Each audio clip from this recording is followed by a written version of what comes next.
जय यीशु बच्चों, आइए हम इस क्लास को एक प्रार्थना से शुरुआत करेंगे। हे प्यारे प्रभु यीशु, हम आपको धन्यवाद देते हैं इस दिन के लिए और हम पर बरसाए हर एक कृपादान के लिए। हे प्रभु, आप संसार के एकमात्र मुक्तिदाता हैं। आप हमारे जीवन में आकर हम में से हर एक के व्यक्तिगत मुक्तिदाता के रूप में अपने आप को प्रकट कीजिए। हमें यह कृपा दीजिए कि हम आपको व्यक्तिगत रूप से अनुभव कर सके। आपकी आत्मा की कृपा से हम इस सत्य को जाने, इसका अनुभव करें और उसे इस अनुभव को दूसरों तक पहुंचा सके। पिता, पुत्र और पवित्र आत्मा के नाम पर आमीन। जय यीशु। कैसे हैं बच्चों आप लोग? सब लोग खुश हैं ना? हम ज़रूर खुश होंगे क्योंकि हम अपने मुक्तिदाता के बारे में जान रहे हैं। पिछले एपिसोड्स में हमने देखा है मुक्तिदाता यीशु के अनेक पहलुओं के बारे में। हमने ईसा मसीह, ईश्वर के पुत्र, ईसा मसीह, दुनिया के मुक्तिदाता, ईसा मसीह एकमात्र मुक्तिदाता, इन टॉपिक्स पर चर्चा की है। तो आइए आज हम अगले पॉइंट की ओर बढ़ते हैं। ईसा मसीह मेरे मुक्तिदाता। अब तक हम बाहरी रूप से देख रहे थे इनके, उनके, संसार के, लेकिन आज हम व्यक्तिगत रूप से इस मुक्तिदाता के अनुभव का हम चिंतन करेंगे और चर्चा करेंगे। कैसे दुनिया के मुक्तिदाता ईसा मसीह मेरे और आपके मुक्तिदाता बनते हैं।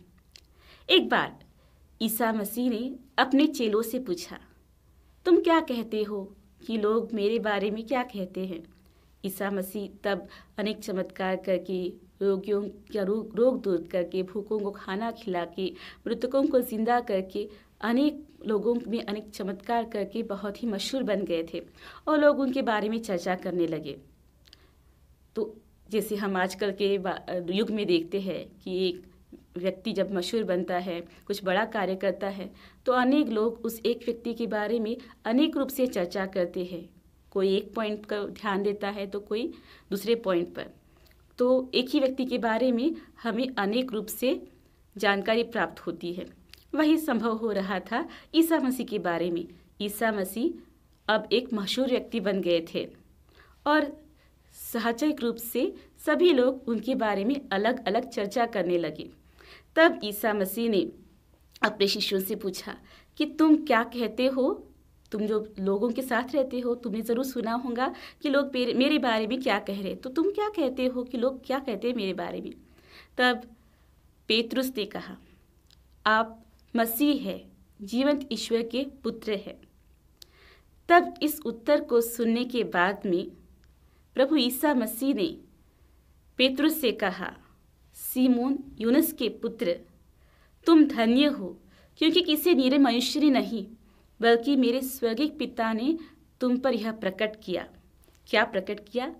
कि प्रभु मसीह मुक्तिदाता है, जीवंत ईश्वर के पुत्र है। इस सत्य को उन्हें लोगों की बातों से नहीं समझा, क्योंकि लोगों में जब लोगों की राय पूछी तो तब ये अलग अलग लोग अलग अलग बारे में बताते। कोई बताते थे कि ईसा मसीह नबी है, ईसा मसीह यिर्मयाह है, ईसा मसीह यूहन्ना बपतिस्ता है, ईसा मसीह नबियों में से कोई है। ऐसे अलग अलग उत्तर उनको प्राप्त हुए।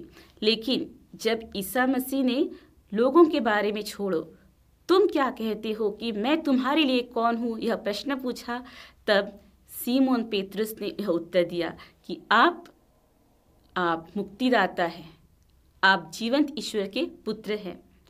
तो यह सत्य पेतरुस को कैसे प्राप्त हुआ? ईश्वर की कृपा से। हाँ प्यारे बच्चों, यह जो हमने अभी पढ़ा या सुना है, यह हम पाते हैं संत मत्ती के सुसमाचार अध्याय 16 में, और वाक्य 16 में यह महान विश्वास की प्रघोषणा है कि आप मसीह है, आप जीवंत ईश्वर के पुत्र हैं। संत मत्ती अध्याय 16 वाक्य 16। और उसके बाद में 17 में हम देखते हैं कि प्रभु ईसा मसीह पेतरुस की तारीफ करते हैं और उनको बोलते हैं कि आप धन्य हैं, क्योंकि आपको यह कैसे पता चला या आप पर यह कैसे प्रकट हुआ, तो परमेश्वर की कृपा से। हाँ प्यारे बच्चों, अगर हमें प्रभु ईसा मसीह को पहचानना है, उनको अपना मुक्तिदाता समझना है, तो यह हमारे मानवीय शक्ति या मानवीय बुद्धि से संभव नहीं है। वह संभव होना है तो हमें एक व्यक्तिगत ईश्वर अनुभव प्राप्त करना है। हमें ईश्वर को अपने हृदय से पहचानना है, हृदय से जानना है। जब तक हमें यह एक व्यक्तिगत अनुभव नहीं मिलता, तब तक हम ईसा मसीह को पूर्ण रूप से नहीं जान सकते, उन पर पूर्ण रूप से विश्वास नहीं कर पाते। विश्वास की नींव ही हमारा व्यक्तिगत अनुभव है। इसीलिए हमें चाहिए कि हम भी प्रार्थना करें ईश्वर की कृपा के लिए, जिससे परमेश्वर की आत्मा प्राप्त करके, पवित्र आत्मा को प्राप्त करके हम प्रभु ईसा मसीह को अपना मुक्तिदाता, मेरा मुक्तिदाता कहकर पुकार सके। प्यारे बच्चों, जब हम हमारे जीवन में अलग अलग लोगों के बारे में अलग अलग सुनते हैं, तो वे सब अपनी अपनी राय देते हैं, लेकिन हमें खुद की राय बनाने के लिए एक खुद का अनुभव होना चाहिए। इसीलिए जब हम पर आज भी प्रभु ईसा मसीह जैसे शिष्यों से पूछ रहे थे कि तुम बताओ मैं तुम्हारे लिए कौन हूँ, वैसे आज वे मुझसे पूछेंगे, निर्मल मैं आपके लिए कौन हूँ। वे आपसे पूछेंगे मेरी, डॉली, स्वीटी, सुजाता और अर्पणा, या फिर रोहन, रोहित, ऐसे आपके जो भी नाम है, ऐसे नाम आपका हर एक का नाम पुकार के वे आपसे पूछेंगे, जॉन तुम क्या कहते हो, मैं तुम्हारे लिए कौन हूँ। क्रिस्टी तुम क्या कहती हो, मैं तुम्हारे लिए कौन हूँ। तो हम सबको अपने मन से उत्तर लाना है। यह कोई बुक से बाय हार्ट करके नहीं, बल्कि एक अपने जीवन के अनुभव से प्राप्त होने वाला उत्तर होगा। और हमारे मन से तब उत्तर निकलेगा, हाँ आप मसीह है, आप मेरे मुक्तिदाता हैं। हम हमारे दुनिया के मुक्तिदाता के बारे में पढ़ रहे हैं, लेकिन यह दुनिया के मुक्तिदाता, मेरे मुक्तिदाता तब बनेंगे जब हम ईश्वर को एक व्यक्तिगत रूप से अनुभव करेंगे।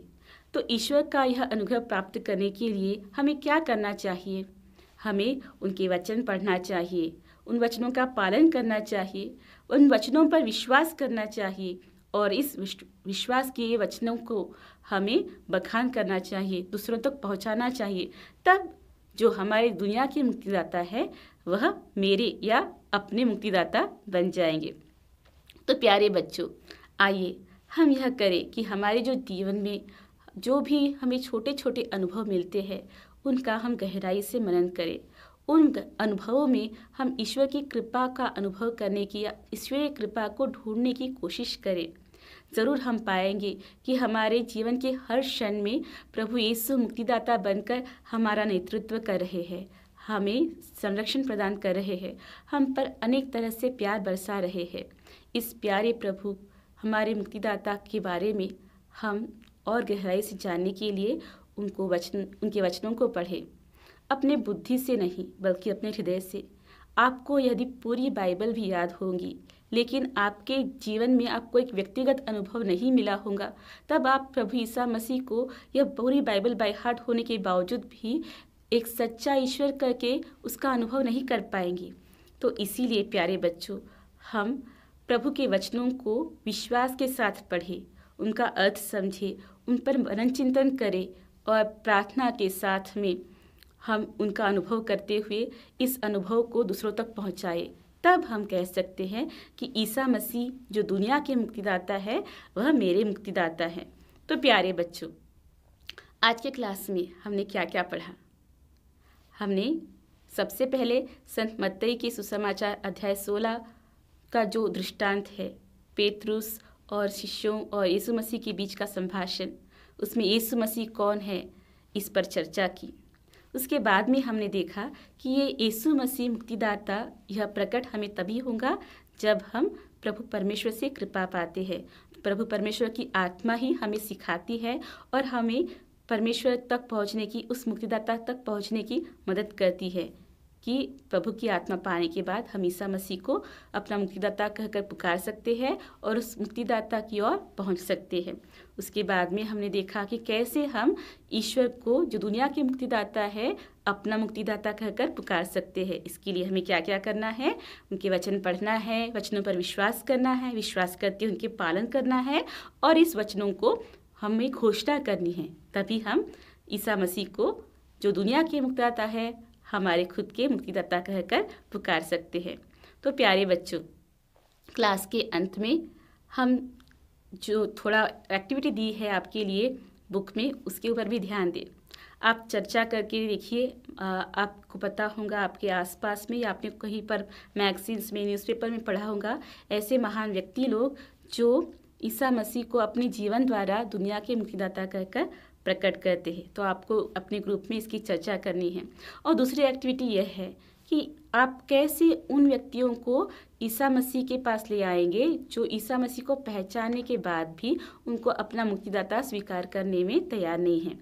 तो आप किस तरह से उनकी मदद करके उनको ईसा मसीह के पास दोबारा ले आ सकते हैं, इस पर भी आप चर्चा कर सकते हैं। और इस एक्टिविटी के बाद में आपको यहाँ पर इस पाठ के पाठांतर प्रश्न उत्तर हैं। आप ज़रूर इस प्रश्नों को देखिए, उनका उत्तर ढूंढ निकालिए, उसे अपने कॉपी में लिखिए। और कुछ डाउट हो तो इस पाठ को पढ़ने के बाद आप ज़रूर कमेंट में अपने डाउट्स पूछ सकते हैं। तो प्यारे बच्चों, क्लास के अंत में हमें पाठ वाचन के लिए एक बाइबल का अध्याय दिया है, उससे भी हम ज़रूर पढ़ें। वह है प्रेरित चरित्र अध्याय 16 वाक्य 25 से लेकर 34 तक। प्रेरित चरित्र अध्याय 16 वाक्य 25 से लेकर 34 तक। तो आप ज़रूर इस वचन को पढ़ें और इस वचनों में कैसे ईसा मसीह मुक्तिदाता के रूप में प्रकट किए गए हैं उस पर हम मनन चिंतन करें और इन वचनों को पालन करते हुए हम इसे दूसरों तक घोषित करें। तो आइए एक छोटी सी प्रार्थना करके इस क्लास को हम समाप्त करें। हे प्यारे प्रभु ईसा मसीह, संसार के मुक्तिदाता, आपने क्रूस पर जो खून बहाया है उससे सारे संसार का मेल कराया है। जो क्रूस पर हर एक खून का बूंद गिर रहा था वह मेरे और हमारे सबके पापों की क्षमा के लिए आपने बहाया है। आपके बलिदान द्वारा आपने हमें फिर एक बार ईश्वर के पुत्र बनाया है। इस तरह आपने हमें मुक्ति हासिल की है। हमें यह कृपा दीजिए कि हम पवित्र आत्मा से परिपूर्ण होकर इस सत्य को और गहराई से समझें और उसका हमारे जीवन में व्यक्तिगत रूप से अनुभव लें। हमारे जीवन में आपका यह अनुभव भर दीजिए जिससे पूर्ण होकर हम दूसरों तक इस सत्य को पहुँचाएं कि ईसा मसीह ही संसार के एकमात्र मुक्तिदाता है। ईसा मसीह ही मेरे मुक्तिदाता है। पिता, पुत्र और पवित्र आत्मा के नाम पर आमीन।